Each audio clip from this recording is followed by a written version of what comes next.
Enggak, ini saya serius Pak. Saya sekali sampai 12. Puji Tuhan jadi 12. Waktu itu mentok bisa bahasa begini.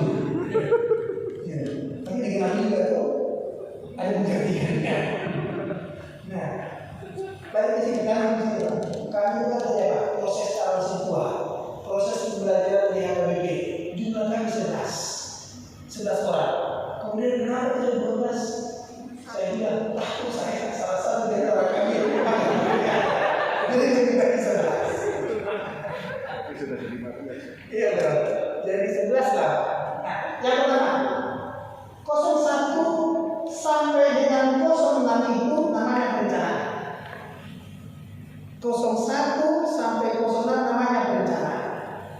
Kemudian 07 Ibu Bapak sampai dia 11 itu namanya dengan 07 sampai 010 namanya dengan pelaksanaan. 11 itu namanya adalah pelaporan, 12 namanya pertanggungjawaban. Jadi kalau ditanyakan oleh asesor Ibu Bapak, apakah Ibu Bapak telah mempertanggungjawabkan? Amin. Jawaban Ibu Bapak apa? Sudah. Bukti-buktinya apa? Ibu Bapak menunjukkan laporan pelaksanaan RTM. Ibu Bapak. Nanti saya jelaskan satu-satu ini. Itu dulu dipahami. Kalau ditanyakan, Ibu Bapak sudahkah merencanakan amin? Salah satu di antara ini Ibu Bapak, salah satu di antara ini 01 sampai dengan 06, Ibu Bapak harus menyebutkan satu-satu. Berarti Ibu Bapak sudah merencanakan. Nanti Pak Buki ini kalau dia sudah semua mengetahui beliau tidak beres saja begini beres. Mana rencana? Kalau Ibu Bapak tanya pasti Pak. Ibu Bapak sudah Bapak yang contoh. Apa yang bukti rencana Ibu Bapak sudah berapa? Pasti Bapak menyebut di antara 1 sampai dengan 6. Itu pasti. Kalau Ibu Bapak tidak menyebut berarti Ibu Bapak belum berapa? Nomor 7 sampai dengan nomor 10 itu namanya dengan pelaksanaan. Itu namanya dengan pelaksanaan.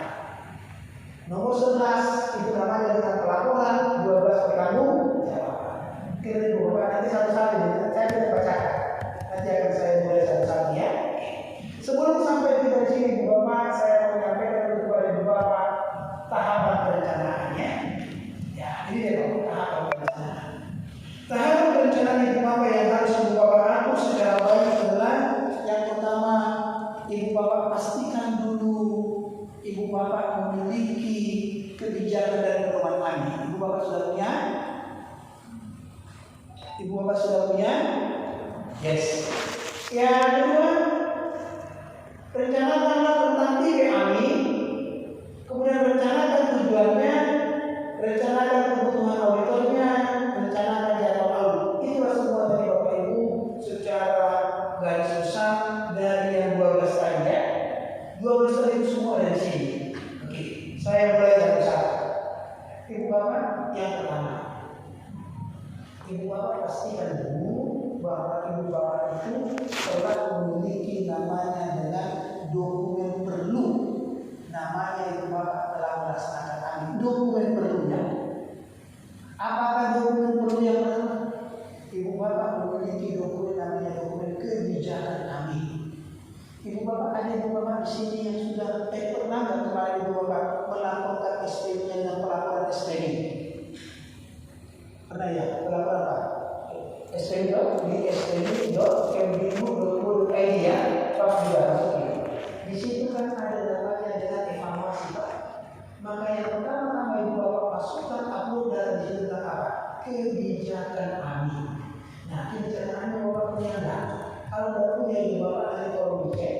Kalau tidak punya kebijakan itu harus dokumennya bisa dalam bentuk SK. Namanya dengan SK kebijakan pelaksanaan kami.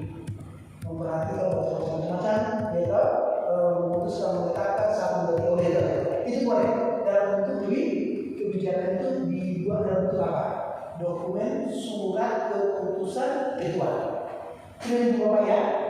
Pak, kalau seandainya kami tidak mau membuat begitu, ada masih yang lain ada. Ibu bapak punya kebijakan SPP? Punya. Di nomor 6. Di nomor 6 itu di bagian tengah maksud saya, ibu bapak jadikan 6 setelah tujuan SPP, 6.2 ibu bapak masukkan namanya kebijakan anak. Kebijakan anak. Pak, apa sih isinya kan tidak? Apa sih isinya kebijakan anak? Kebijakan anak itu hanya pernyataan saja sebetulnya.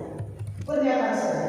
Pernyataan bahwa ibu bapak berkomitmen untuk melaksanakan evaluasi itu saja bunyinya. Jadi masukkan itu dari kebijakan tadi di kebijakan SPP bunyinya demikian. Sebut nama perguruan tingginya. Nama perguruan tinggi apa? Ya, STT, IBC, Batam. Ini saja.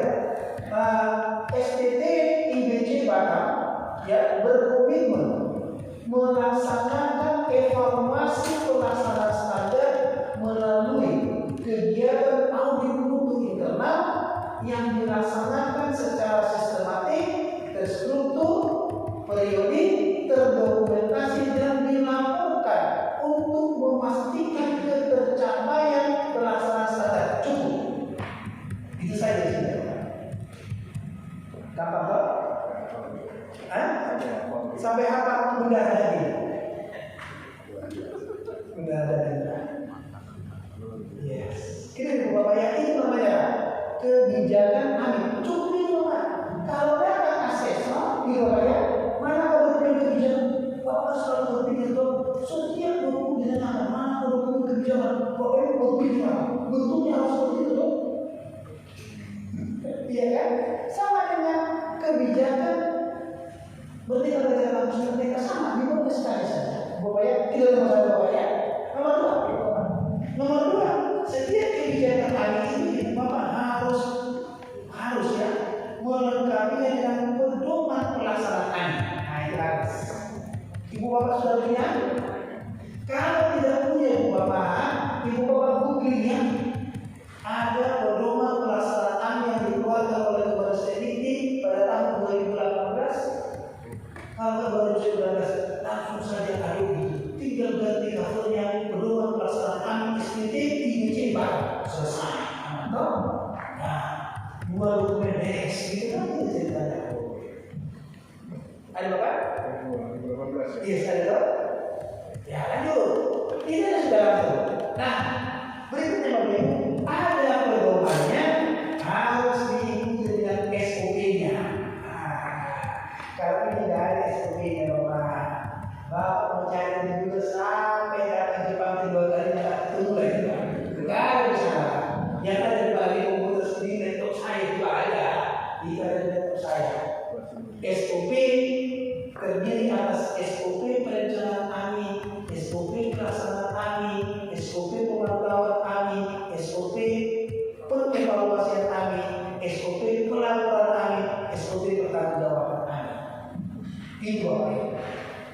Nah, SOP-nya itu Bapak Ibu setelah bawa SOP itu Bapak instrumen. Untuk instrumennya Ibu Bapak tidak usah mikir. Saya sudah menyediakan. Ya, tinggal Ibu Bapak bawa pulang ke rumah. Ya Bapak Ibu, dijadikan itu ya. Hanya Ibu Bapak instrumen saya itu instrumen yang tanya sama saya Bapak Ibu ya. Jadi nanti Ibu Bapak boleh menggunakan itu untuk kepentingan Ibu Bapak ya. Tapi ingat itu adalah hak cipta atas nama bisa sirai Bapak Ibu ya. Lengkap ya Pak ya. Itu semua instrumen yang saya bangun, instrumen yang akan pasti sangat bermanfaat untuk akreditasi. Sangat bermanfaat. Karena saya sengaja mendesain ke sana. Itu Ibu Bapak ya. Yang pertama. Yang kedua, Ibu Bapak memastikan nanti apakah tipe AMI yang Ibu Bapak laksanakan. Tipenya ya.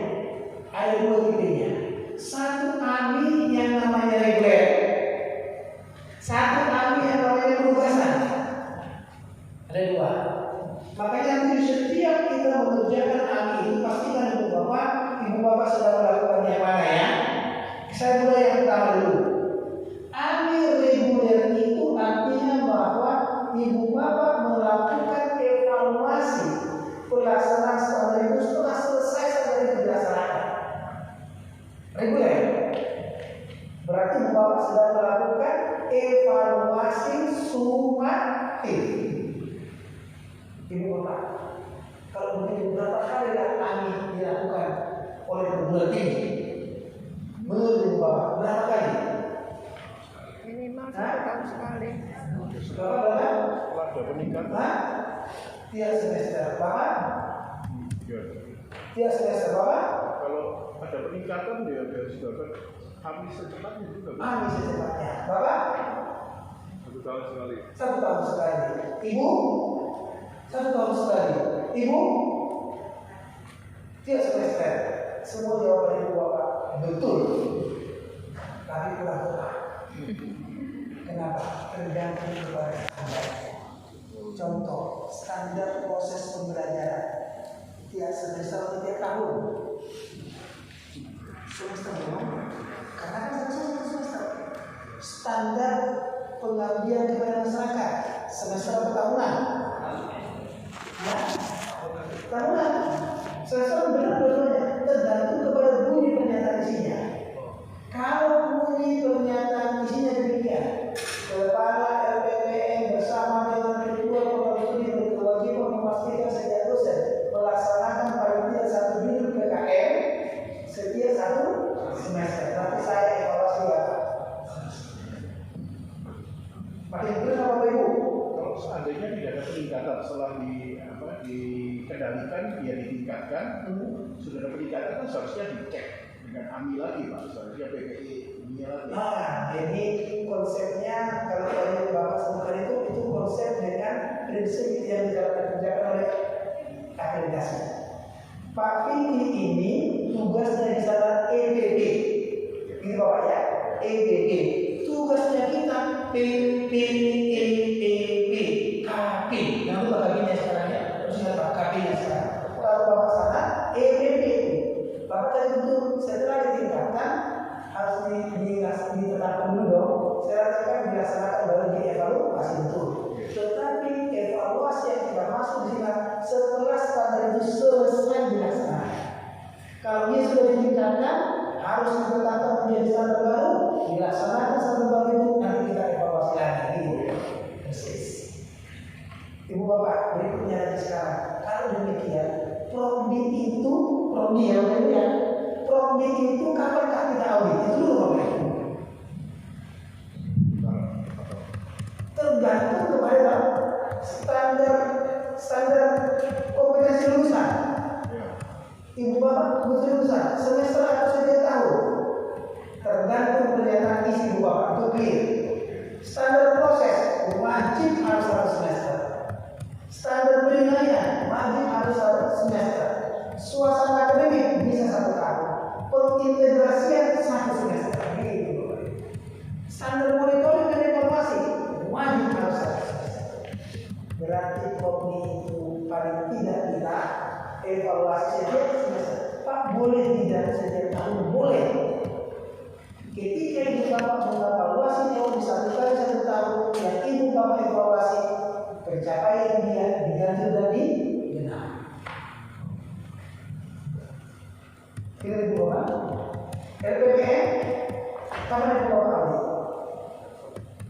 Semester untuk PKM, untuk penelitian 1 tahun.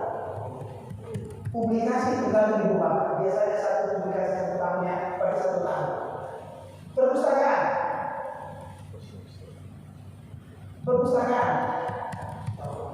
Tahun belum bisa. Tapi ada kayak 1 semester. Ada pasti. Mengenai ketersediaan referensi permata kuliah. Ibu Bapak buat standarnya kayak gini. Buat apa bunyinya? Bunyinya pasti demikian.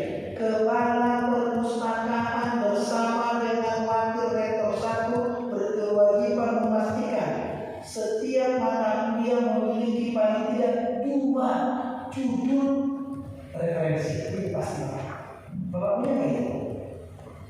Belum ya. Buat apa? Masih di penelitian Pak. Ayo bertobat sudah. Itu harus sudah bertobat. Ya. Iya. Jelas itu Pak. Jadi semua standarnya itu. Jadi tugasnya kepala perpustakaan kan jelas dong.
Berarti apa yang terjadi Bapak Ibu? Berdasarkan penugasan apa? Ibu bapak bertujuan untuk apa? Menemukan kesalahan. Menemukan kesalahan. Karena ada masalah lah, maka saya lakukan evaluasi. Sudah clear Bapak? Jadi Bapak Ibu, evaluasi itu tidak hanya dilakukan setiap semester ya. Setiap semester, setiap tahun ibu bapak lakukan ketika ibu bapak yang melakukan reguler. Boleh tak evaluasi dilakukan setiap minggu? Boleh. Itu namanya apa? Penugasan. Saya kasih contoh dari Bapak supaya mudah ya. Saya kasih contoh. 3 tahun yang lalu itu yayasan menelpon saya. Teleponnya sederhana. Pak Rektor, daya serap perpustakaan kita ini sudah masuk ke semester kedua. Dari yang dialokasikan 800 juta itu masih terpakai hanya 120 juta. Mana kata saya? Oh, saya telah catatan di pikiran saya. Daya serap dana sudah masuk ke semester tengah ya. Jadi hanya 120 dari 800 berarti kan saya hanya mencapai 20% itu kurang hampir 20% ya. Kalau 12 kalau 5 masih kurang kok, masih kurang. Terus saya telusuri Bapak. Untuk saya komito Pak. Kalau saya main mahal saja Pak. Saya masih marah satu, saya masih marah kedua perpustakaan Pak. Saya pikir saya harus mengerti apa persoalannya. Maka apa yang saya lakukan Bapak? Pertama-tama saya tanyakan dulu. Saya mengenali namanya dengan akar penyebabnya atau faktor penghambatnya. Berarti saya semua menganalisis temuan. Jadi menganalisis temuan di Bapak Ibu mengenali akar penyebabnya atau mengenali faktor penghambatnya. Saya panggilkan kepala perpustakaan dengan Marisa. Tadi malam saya ditelepon oleh yayasan ini begini. Kenapa menjadi? Saya tak marah. Kalau saya marah, karena saya tidak tahu dengan bos saya. Karena dia sudah tahu kalau saya kemarin dia sedang memberikan kedua yang gitu. Dan saya tak marah. Karena saya tak marah. Ibu tahu apa yang terjadi? Kami kan punya prosedur demikian. Kalau buku itu harganya di bawah 1 juta, otorisasinya itu cukup di perpustakaan. Cukup. Dia langsung ada pengajuan dari Polri bisa diakses sama dia. Kalau dia 1 juta sampai 1,5 juta itu harus ada otorisasi dari Wayak 1. Dia 1,5 juta itu harus otorisasi dari rektor. Itu prosedur kita. Apa yang terjadi Bapak Ibu? 100% yang diajukan yang tidak jadi dibeli ada bukunya semua di atas 2 juta. Berarti Bapak Ibu siapa faktor penghambatnya? Saya itu untung saya nggak marah-marah. Coba kalau saya marah-marah sama kedua kepala pusakanya, dia bilang dasar buku di rekor itu, iya kan? Bapak harga bukunya semua di atas 2 juta. Semuanya kan berhenti di Pak Rektor, bukan di kita kewenangannya. Itu baru saya sekali Pak. Untung saya nggak marah-marah kayak dia. Oke itu saya kenali berarti akar penyebabnya, prosedurnya supaya saya carikan solusi yang terbaik. Berarti yang terjadi Bapak Ibu, prosedurnya saya ganti. Segala sesuatu buku yang di atas 1,5 juta sampai 5 juta cukup baik saya. Saya tidak pernah. Maka saya tahu bersama-sama dengan Ibu Bapak. Enggak salah lagi Pak. Itu namanya kegunaan ini loh. Sudah paham Bapak? Clear Ibu Bapak ya? Ketika saya menemukan satu, ketidaksesuaian saya harus bereaksi atas ketidaksesuaian itu dengan mengenali akar penyebabnya dan faktor penghambatnya. Saya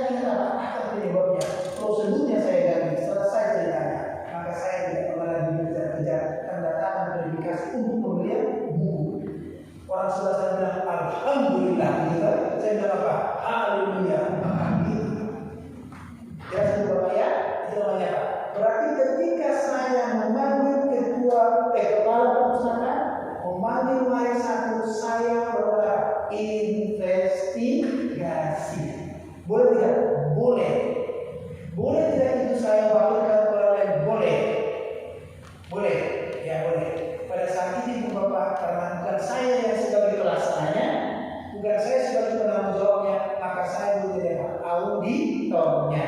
Maka saya di situ rektor sedang melakukan apa? Audit penugasan untuk siapa? Perpustakaan. Boleh nggak? Boleh. Karena bukan gitu. Ini Bapak Ibu ya. Yang perencanaan audit udah gampang lah ya. Menjadi audit clear. Nah, yang paling susah itu Bapak adalah area audit ini Bapak Ibu. Area audit itu adalah Ibu Bapak bahasa sederhana saja. Semua UPT yang melaksanakan standar itulah menjadi area audit. Itulah menjadi area audit. Jadi standar itu dilaksanakan di mana itu menjadi area auditnya. Contoh Ibu Bapak, standar yang saya katakan standar tadi proses pembelajaran, maka siapa area auditnya? Proses pembelajaran siapa area auditnya? Pasti program studi. Siapakah auditnya? Ketua program studi. Ibu harus kenal. Contoh berikutnya, standar sarana prasarana pembelajaran. Siapakah area auditnya di tempat Ibu Bapak? Kedua ya. Area auditnya ya, bukan auditnya ya Pak. Baru area auditnya saja. Areanya bukan auditnya ya. Areanya siapa di tempat Ibu Bapak? Tergantung Ibu Bapak ya, lalu beda-beda ya. Yang pasti adalah siapa auditnya? Lihat dulu pernyataan isinya. Jangan sembarangan Ibu Bapak. Belum lulus belum. Siapakah? Bagaimana pernyataannya? Kalau pertanyaannya kejar wakil 2 berkewajiban memastikan tersedia sarana pembelajaran. Berarti siapa auditnya? Ya wakil 2 itu. Tapi kalau bagian umum bersama dengan kita, berarti siapa? Bagian itu Bapak ya. Berikutnya sekarang langkah keempat. Nah ini Bapak Ibu. Ibu Bapak harus merencanakan dengan baik dengan auditor ya. Ibu Bapak ini menjadi sangat krusial. Ibu Bapak harus memastikan satu ketersediaan auditor ya. Yang pertama, pastikan bahwa seseorang itu Ibu Bapak akan menjadi auditor internal. Kalau dia sudah lulus ya. Kalau dia sudah lulus, nanti Ibu Bapak akan mendapat semua akan mendapat sertifikat kesertaannya. Tolong Ibu Bapak jangan sesekali menggunakan itu sebagai basis untuk mengangkat Ibu Bapak menjadi auditor. Jangan. Karena syarat seseorang yang akan menjadi auditor itu adalah dia harus menyatakan lulus sebagai auditor. Makanya saya minta kepada dia nanti akan bicara dengan Pak Diki ya jelas kita. Mulai dari sekarang sertifikatnya harus dituliskan sertifikat lulus sebagai auditor supaya ada ya lulus sebagai auditor. Yang kedua, setelah dia lulus menjadi auditor dia harus diangkat oleh pimpinan melalui SK surat keputusan pengangkatan tim auditor PT. Di dalamnya Bapak Ibu nggak usah ada, cukup 2 saja ya. Siapa ketua tim auditor PT, siapa menjadi anggota. Pak, kalau saya hanya satu di PT saya, boleh nggak diangkat? Boleh. Harus Ibu Bapak diangkat melalui SK ketua. Cuma nggak ada ketua tim, boleh saja. Ketua tim auditor PT berapa anggota? Anggotanya di 2, satu namanya juga bisa. Kan itu kan? Nah, harus disesuaikan Bapak Ibu ya, supaya sah. Kalau nggak disesuaikan tidak saya. Yang ketiga, Ibu Bapak adalah setelah Ibu Bapak Ibu jangan lupa. Bukti Ibu Bapak melaksanakan melaksanakan fungsi auditor itu harus ada surat tugas. Jadi nanti kalau asesor ternyata Pak Fikri datang ke tempat Ibu Bapak, jangan Ibu Bapak menunjukkan hanya SK pengangkatan ya. Jangan, itu nggak ada maknanya. Ibu Bapak harus memperoleh surat tugas. Siapa yang membuat surat tugas? Tergantung di tempat Ibu Bapak. Kelazimannya yang terjadi surat tugas itu dibuat oleh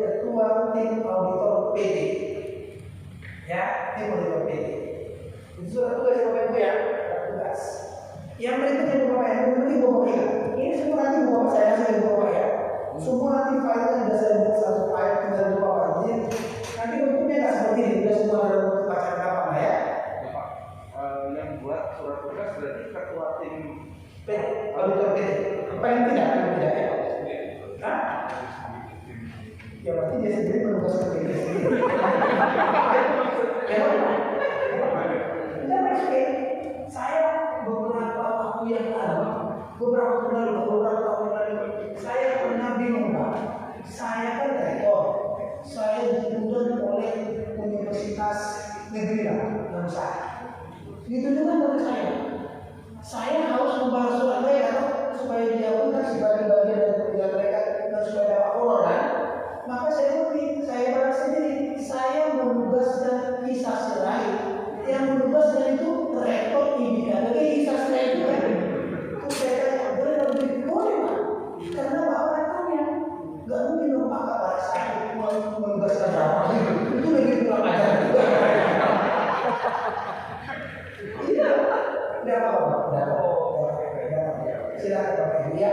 Itu artinya apa? Itu kan menjadi lucu-lucu atau supaya tidak lucu ya buatlah jangan cuma satu maksudnya. Kalau kan lucu-lucu atau supaya tidak lucu dua lah. Bapak udah berapa sekarang? Satu sementara masih satu. Satu ya. Ya mudah-mudahan ya mudah-mudahan Bapak bisa ya supaya dia kedua beranggap anggota terus menugaskan dirinya sendiri untuk dirinya sendiri. Tadi kalau hanya satu kan tadi yang paling tidak boleh lagi tugasnya siapa pimpinannya karena yang paling tidak Bapak ya. Jadi kalau ada tidak ketua tim PT ingat dari kemampuan jawab paling penting siapa? Ketuanya. Boleh lagi ketua membuat surat penjelasan. Yang pertama, yang membuat surat tugas dari kedua paling tidak ketua auditor.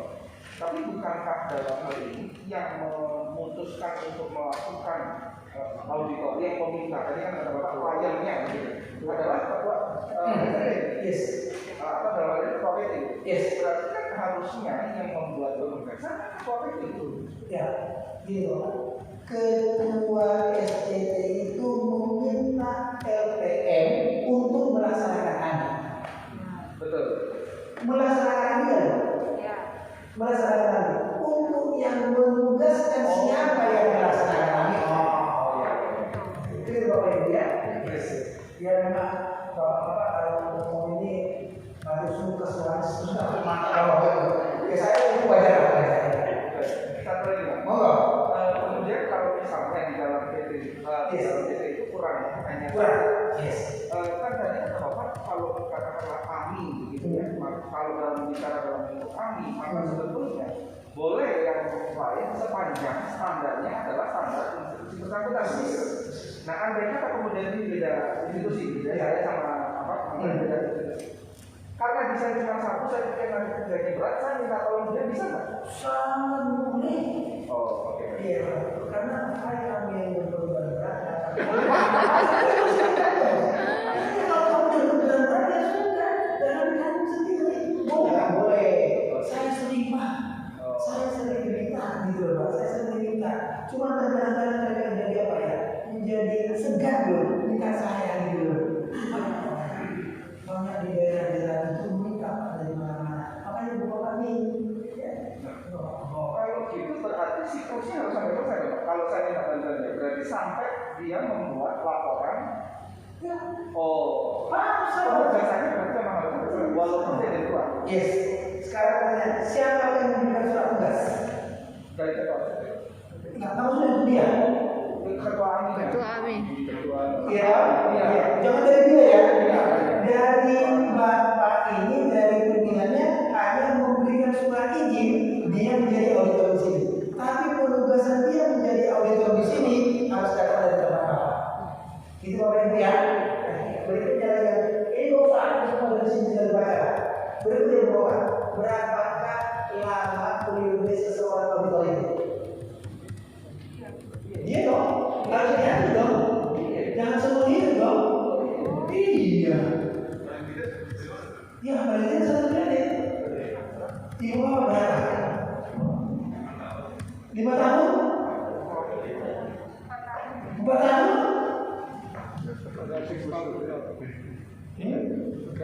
Nggak ada Pak ketentuan yang diberikan secara aturan-aturannya. Hanya kewajiban yang berlaku. Biasanya adalah 2 sampai 3 tahun.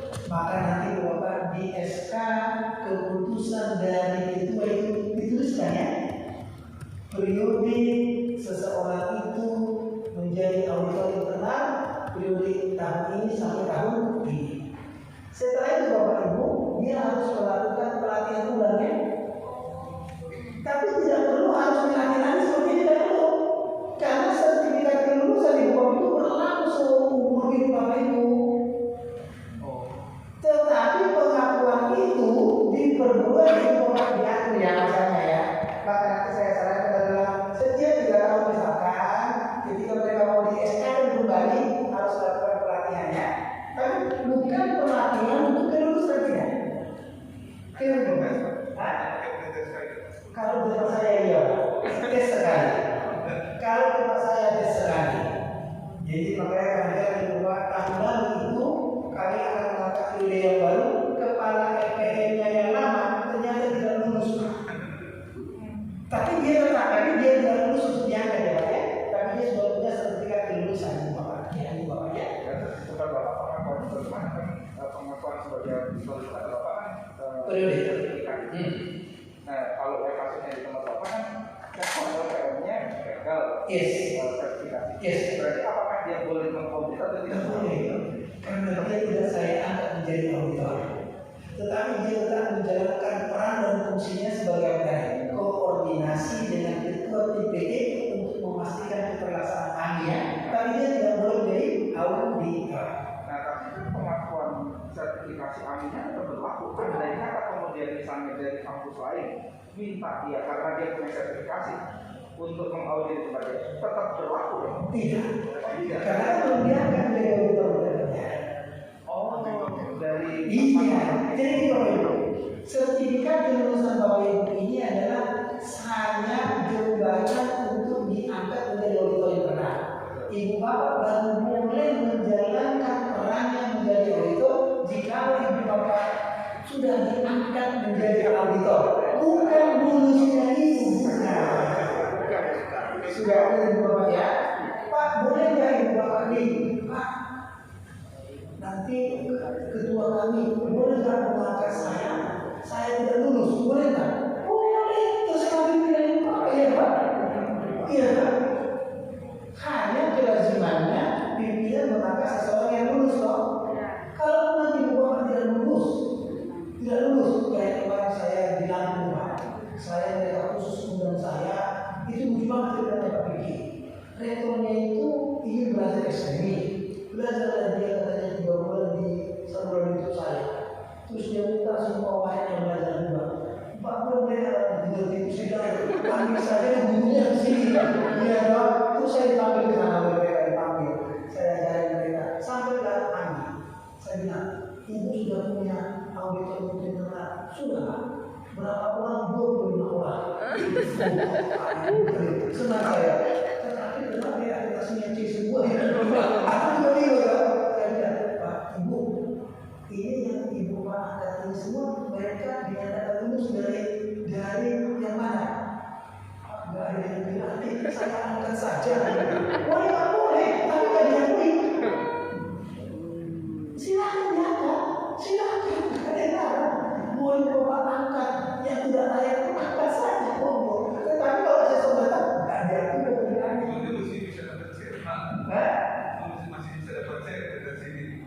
Untuk itu masih tulisan. Kalau tulisan itu kan dulu wah ada, tapi kita tahu apa? Itu ada gitu Pak.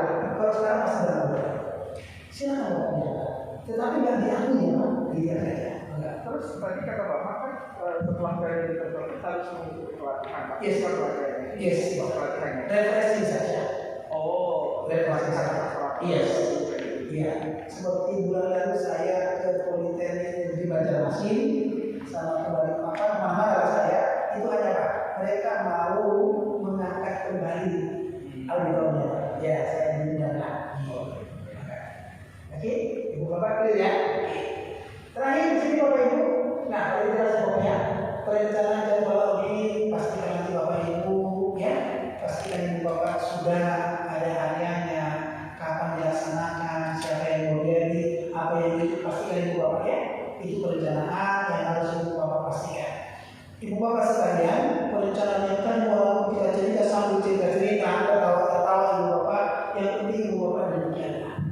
Ibu bapak sehebat apapun ibu bapak merencanakan AMI itu, ibu bapak itu hanya satu keinginan, direncanakan berbaik bapak ibu ya. Tapi pastikan tadi ada 5 langkah itu harus sudah clear Pak. Harus sudah clear. Makanya bapak ibu SOP yang ini SOP tentang perencanaan jadwal tahun, SOP tentang pemilihan perencanaan budaya. Isi SOP-nya ini harus sebenarnya. Ini isinya semua. Ini SOP-nya ini ya. Nah, ibu sekalian, nanti materi ini akan bisa membuat SOP ya.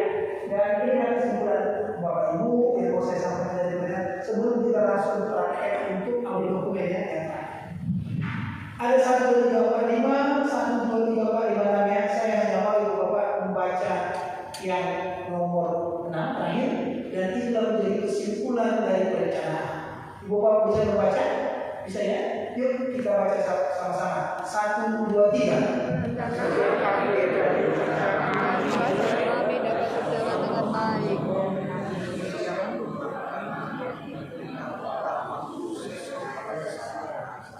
Bapak yang berjanji, bapak yang menyatakan, bapak yang harus melaksanakan. Tadi saya nggak ngomong loh, bapak yang ngomong. Jadi kalau ibu bapak sudah menyatakan perencanaan, ibu bapak harus apa? Siap melakukan ya Pak. Kalau sudah ditugaskan bapak hari ini, tanggal ini, bapak harus melakukan itu, Pak nggak ada alasan Pak. Nggak ada alasan bapak untuk tidak melaksanakannya. Karena bapak sendiri yang berjanji, ibu bapak yang berjanji, semua pemangku kepentingan siap melaksanakan amin tepat waktu sesuai kesepakatan. Mudah-mudahan ini bapak ibu menjadi inspirasi bapak. Terakhir sekali bapak ibu, menurut ibu bapak, kita katakan amin itu kecuali Pak Pipi tidak boleh dijawab. Yang lain harus menunjukkan Indonesia. Menurut ibu bapak ini, pelaksanaan amin itu akan dinyatakan berhasil jika langsung lulus kontrol sebagai auditor karena jika sudah memenuhi siklus tadi itu. Oke, bagus. Ada yang gitu Bapak? Saya jawab aja. Ini saya kasih kesempatan besar Bapak langsung lulus. Ibu? Standar seorang auditor diberlakukan saat AMI. Apa itu? Standar sebagai auditor itu Standar diberlakukan. sebagai auditor berjalan dengan baik. Bagus. Jawaban yang benar adalah pelaksanaan kami dinyatakan berhasil berjalan dengan baik jika si auditinya menunjukkan keberanian kehadiran si auditor.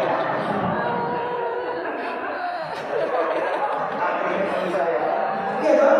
Kalau dia minggu kita datang, berarti apa? Berhasil dong. Ya dong. Tapi kalau si auditor membenci kehadiran si auditornya, berarti tidak ada Pak.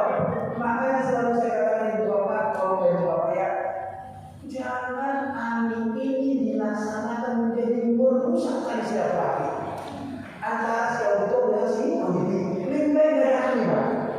Daripada gara-gara dia sudah lama sahabat Pak, gara-gara dia menjadi putus ikatan silaturahmi, lebih baik ada ahli sudah. Ya, lebih baik dari ahli.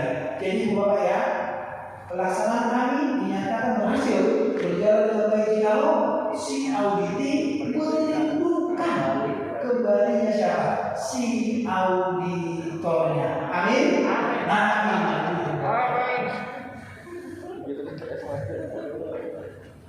Sekarang kan itu. Siapa yang sudah benar-benar masing-masing? Selalu tahu kalau sudah tiba masanya amin itu willy gitu ya. Ini amin. Yes. Ya Bapak, enggak ada pertanyaan? Sebelum kita langsung masuk ke sesi pelajaran hari ini ya? Enggak? Boleh? Berkaitan dengan saya Yes. Bagaimana pelaksanaan kami yang baik? Karena mengingat area yang sangat banyak, walaupun itu dibagi per semester dan dari satu tahun. Karena kami laksanakan itu bukan di kampus ini. Misalnya kita selenggarakan 3 hari. Apa? 3 hari. 3 hari, oke. Lalu yang hari pertama itu standar untuk pendidikan pengajaran. Lalu yang kedua itu penelitian, yang ketiga itu kemudian pengabdian masyarakat. Tapi kan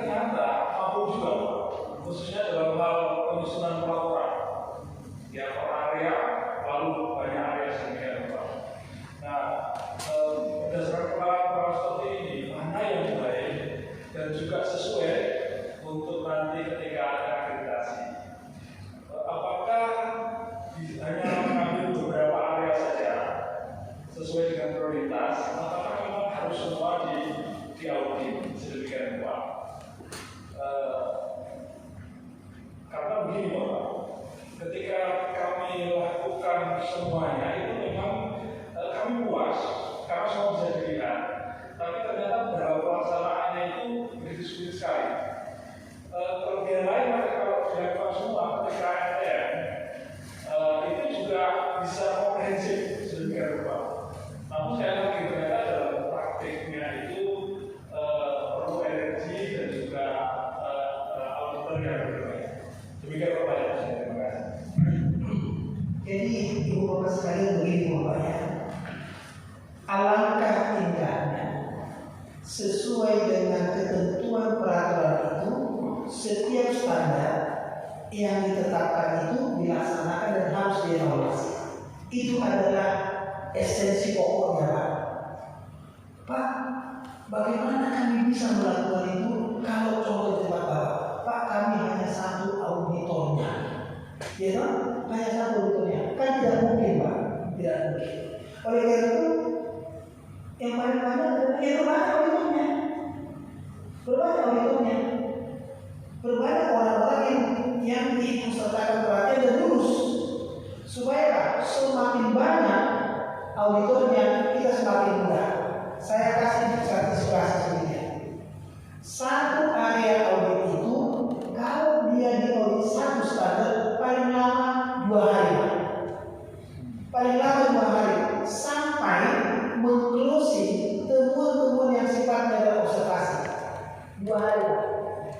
Kalau dia seperti Robi, kewajibannya sampai 6 itu bisa diberikan sampai 5 hari. 5 hari. Kalau dia sekarang ibu bapak hitunglah, contoh di tempat bapak berapa Robi Pak? Berapa? 2 Pak. Bayangkan yang di tempat bapak itu 2 Pak. Sementara dari itu area audit, keseluruhan proses AMI itu seluruh ya, satu siklus AMI itu kalau boleh diselesaikan 1 bulan. Dan harus diselesaikan sebelum tahun akademik yang baru yang datang. Sebelum tahun akademik yang baru yang datang, Pak, tidak mungkin Pak.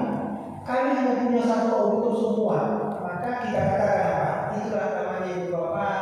Nanti akan kita jelaskan. Bukan sekarang.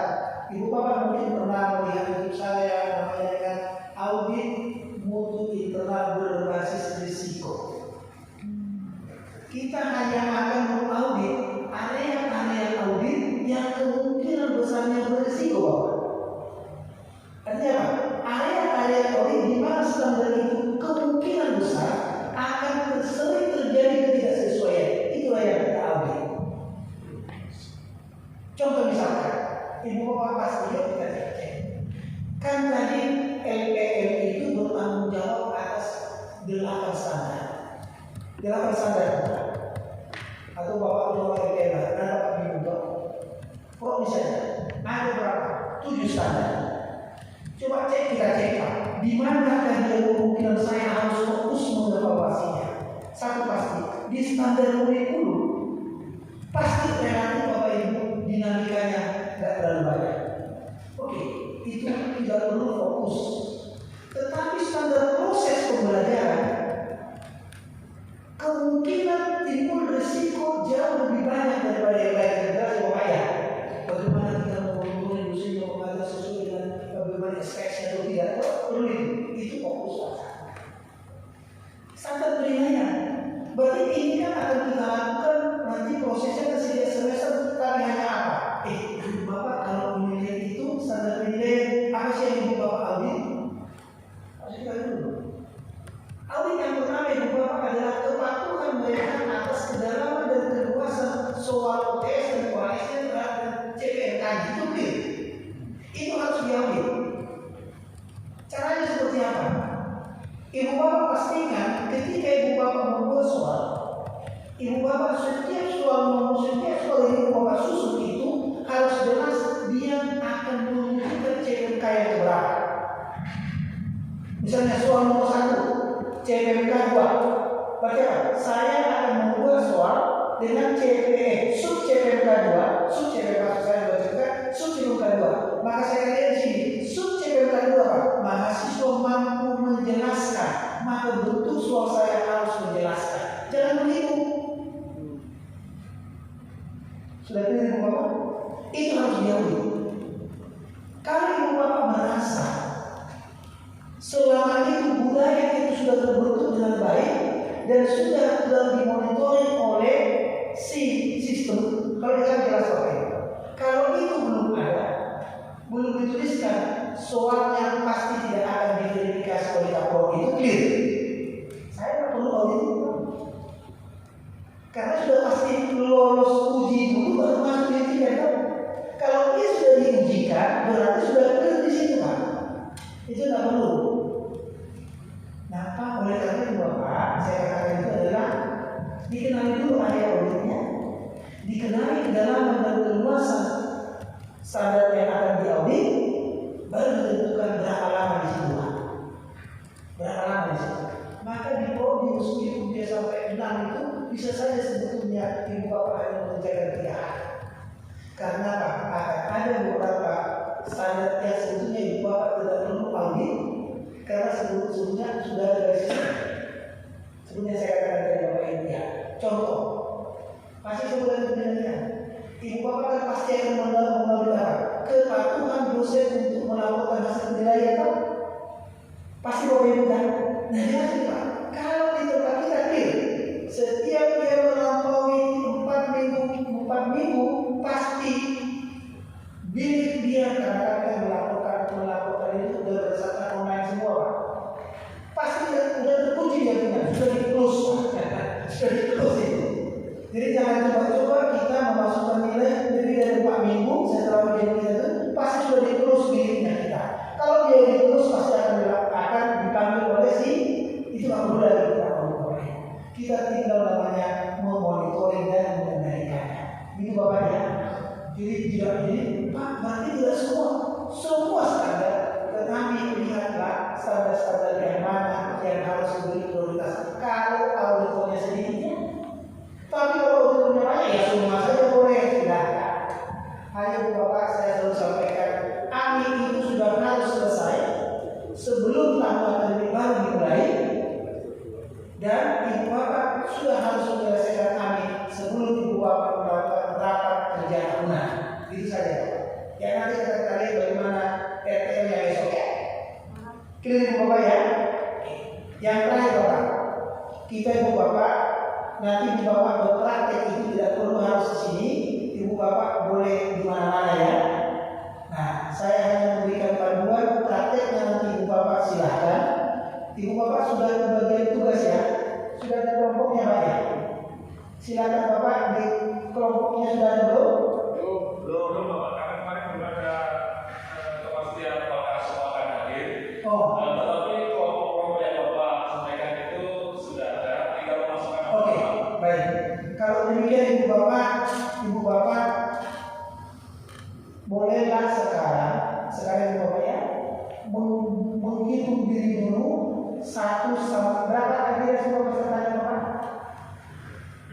Yang hadir berapa? 35 ya. Oke, 35 berarti kita buat untuk kalau 8 berarti ada 4 nanti satu Bapak Ibu ya. Berarti Ibu Bapak tolong menghitung diri 1 sampai 8. Setelah 8 ulangi lagi 1 sampai 8 silakan. 1, 2, 3, 4, 5, 6, 7, 8. Ini kan nomornya Bapak ya. 1 lagi. 5. Dia boleh dia. Oke, sekarang ya.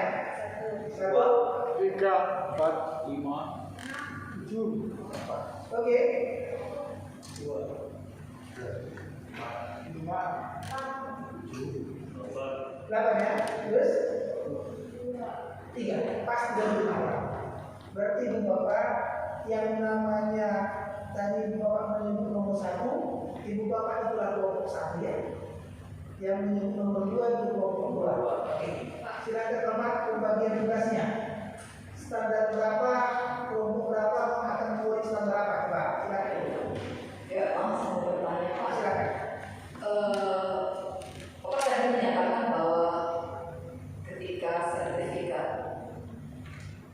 belum calon ya sudah keluar pada saat itu juga ikut ujian bapak sebelumnya, jadi sudah dinyatakan lulus.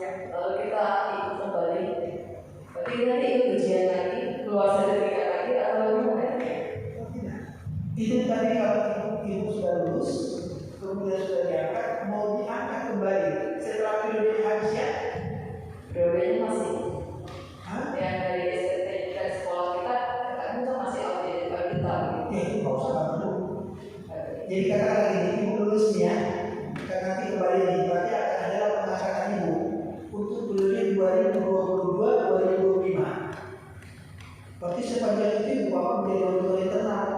Berarti ibu bapak habiskan tahun 2022. Ketika nanti mau ibu bapak diangkat lagi 2025 untuk kesananya, ibu bapak harus mengikuti apa? Refreshing course saja ya. Nggak ada di situ yang lain-lain. Hanya supaya siapa tahu ada peraturan-peraturan baru, siapa tahu ada ketentuan-ketentuan baru yang mengatur tentang anak itu saja di sini. Itu kayak ibu masuk? Bukan. Apa? Berarti hari ini pun saya harus menuntaskan supaya dapat, apakah saya perlu mengambil sertifikat kembali dari bapak sebagai pelaksana kegiatan hari ini, karena saya sudah dapat sertifikat Kelulusan? Ya ibu nggak usah. Kalau ibu iya, kalau Pak Miki dia sudah 3 kali dapat sertifikat. Kalau ibu sudah punya, berarti sebetulnya ibu tidak perlu ikut. Ibu hanya memperkaya saja. Pak, nanti kalau saya lulus, boleh dapat ibu bapak ibu dapat 2 sertifikat. Nah, ibu dulu sudah ikut pelatihan. sudah Di mana? aman melalui jaring kawal Oh, dari satu masyarakat. Ya sudah, ibu sudah diangkat menjadi auditor. dari Udah, ya sudah. Ibu sekarang sudah menjadi auditor. Berarti ibu sekarang ada di sini untuk memperkaya saja. Tapi kalau ibu mau mendapatkan sertifikat yang kedua, monggo saja ya. Berarti ibu mengikuti aturan yang tadi itu ya. Ada lagi yang lain yang sudah dibawa ibu mulai pelatihan?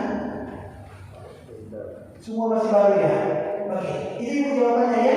Kalau ibu punya. Oke. Kira ibu bapak. Nah, ini ibu bapak sebelum ibu bapak melakukan yang namanya dengan praktek, saya lakukan sekarang cepat ibu bapak. Saya lakukan sekarang ibu bapak petunjuk pelaksanaan audit dokumen.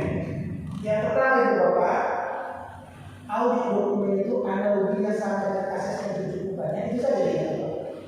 Berarti apa? Ibu bapak mengaudit si auditi berdasarkan dokumen aniaya.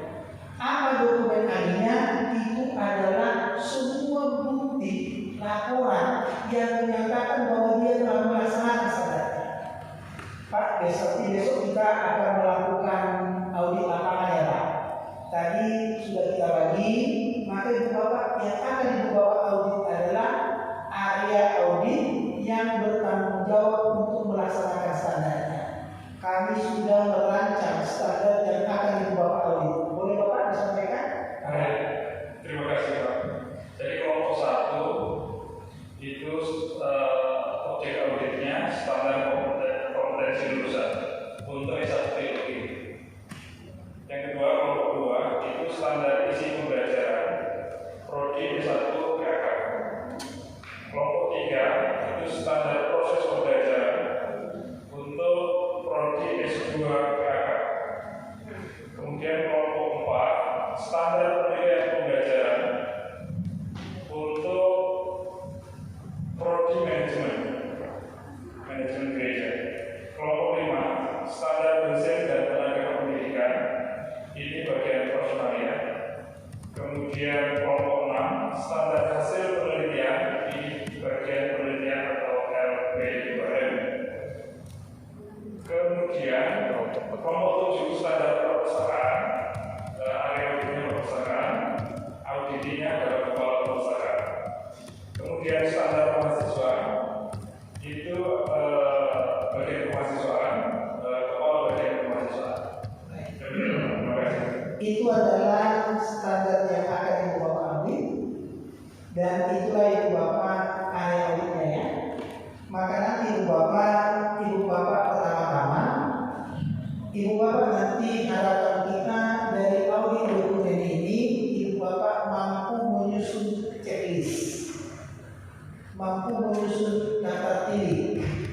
mampu menyusun daftar pertanyaan tentang apa? Checklist yang akan ibu bapak tanyakan nanti di lapangan, yang memuat tentang hal-hal apa saja yang akan ibu bapak tanyakan terkait dengan standar yang menjadi tugas ibu bapak. Nah, oleh karena itu bapak ibu kita sebut namanya apa? Audit mutu internal, audit mutu internal SPMI. Berarti ibu bapak mengaudit standar ibu bapak ya, mengaudit standarnya. Pak bapak nanti tentunya harus menyediakan bapak ya, masing-masing kelompok itu harus nanti ibu bapak kita mengaudit SPT Anugerah Indonesia. Yes, makanya saya bapak. Nah, ini nanti ibu bapak sebentar lagi dalam praktek ini ibu bapak nanti akan memperoleh standarnya. Soal standarnya disiapkan. Soal ini bapak ya, karena kita mau kerjakan. Nanti ibu bapak semua pernyataan isi yang ada di setiap standar itu ibu bapak tanyakan. Apakah dia tahu apa tidak itu? Apakah dia laksanakan? Apakah dia bisa mencapainya? Ibu ya, itu namanya apa? Audit mutu internal SPMI. Kira bapak ya. Nah, nanti dalam kenyataannya ketika ibu bapak nanti di tempat masing-masing, ibu bapak baru boleh melakukan audit jika 5 ini terpenuhi paling tidak 1 sampai 4. Nomor 1, pastikan ibu bapak di area audit itu harus ada standarnya. Tadi STT Anugerah Indonesia kita harus berterima kasih, mereka memfasilitasi kita kesediaan STT Anugerah itu untuk diaudit. Ini bagus untuknya ya, mantap. Jelas ibu bapak ya, maka nanti ibu bapak akan diberikan standarnya. Yang kedua mestinya perguruan tinggi itu harus memiliki rencana kerjanya. Rencana kerja yang dia susun untuk melaksanakan apa yang menjadi tanggung jawabnya di standar yang menjadi tanggung jawabnya. Mungkin belum juga Pak ya? Belum. Ya sekarang belum.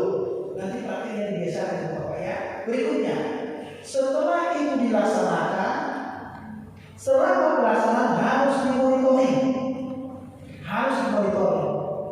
Maka ibu bapak harus ada mestinya laporan monitoring selama standar itu dilaksanakan. Harus ada monitoring. Ya, itu ibu bapak harus gunakan juga sebagai bahan untuk menyusun pertanyaan-pertanyaannya. Karena jangan lagi tujuannya, apakah ketua program studi telah memonitoring kesesuaian dosen mengajar sesuai dengan SKS-nya?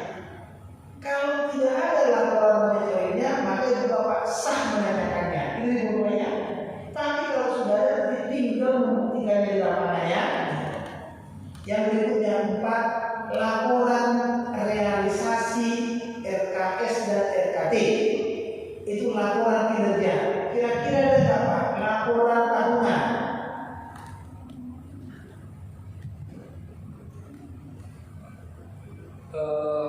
Saya belum tahu untuk setiap Suku-suku sudah ada. Dan ada rencana tindak lanjut. Pak, kalau kampus kami sama sekali nggak memiliki secara lengkap 1, 2, 3, 4, 5. Boleh nggak kami melakukan amin? Paling tidak nomor 1 saja. Kalau ibu bapak nggak ada nomor 1